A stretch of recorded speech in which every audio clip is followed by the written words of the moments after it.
mancati introiti, mancate tasse, mancato, previsione è. Dopo 44 giorni il comune di Treviso ha perso 10 milioni. Padova è 30 milioni senza calcolare partecipate, solo amministrazione comunale, 30 milioni. Comune di Venezia, battiamo tutti, abbiamo per adesso un buco assolutamente certificato, si può dire, di 115 milioni solo il comune senza le mancanze IMU e senza le partecipate. Quello che alla CTV siamo sotto di 80-100 milioni. E poi Verona 50 milioni, 20 Vicenza, importi inferiori ma proporzionalmente elevati per Belluno e Rovigo. Prime stime approssimative delle perdite di gettito per i comuni capoluogo del Veneto dopo un mese e mezzo di lockdown. E questo mentre gli enti locali sono chiamati a sostenere famiglie e attività che devono ripartire.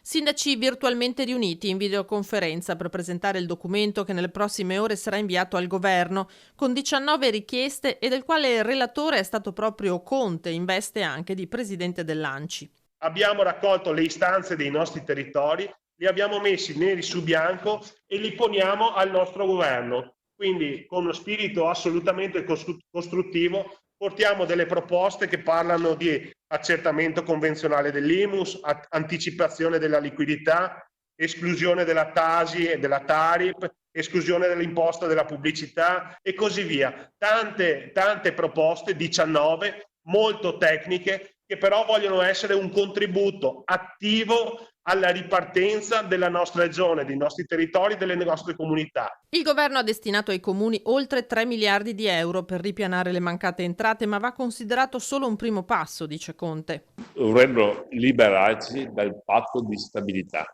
per cui questo sarebbe una cosa importante. Se ci libera il patto di stabilità possiamo fare debiti per i prossimi 10-15 anni. Però se il governo ha le cosiddette palle, secondo me, riesce a darci questo sistema. Oppure abbiamo bisogno veramente di tanti soldi. Noi abbiamo la necessità di avere gli strumenti in mano per poter operare. La burocrazia italiana oggi opprime le imprese, opprime i cittadini, opprime gli stessi comuni. La lotta alla burocrazia o la facciamo adesso o non la facciamo mai più. Perché i comuni avranno un ruolo fondamentale nella fase 2, in cui, sottolinea il vicentino Rucco, bisognerà avere un occhio di riguardo anche all'ordine pubblico. Questo tavolo nasce perché le esigenze del Veneto, delle città del Veneto, che è stata tra le prime regioni a entrare in zona rossa, hanno una specificità e hanno un peso e hanno un costo. E su questo noi abbiamo voluto far fronte comune perché rispettiamo le esigenze di tutti, ma oggi le esigenze che più rispettiamo sono quelle dei nostri cittadini.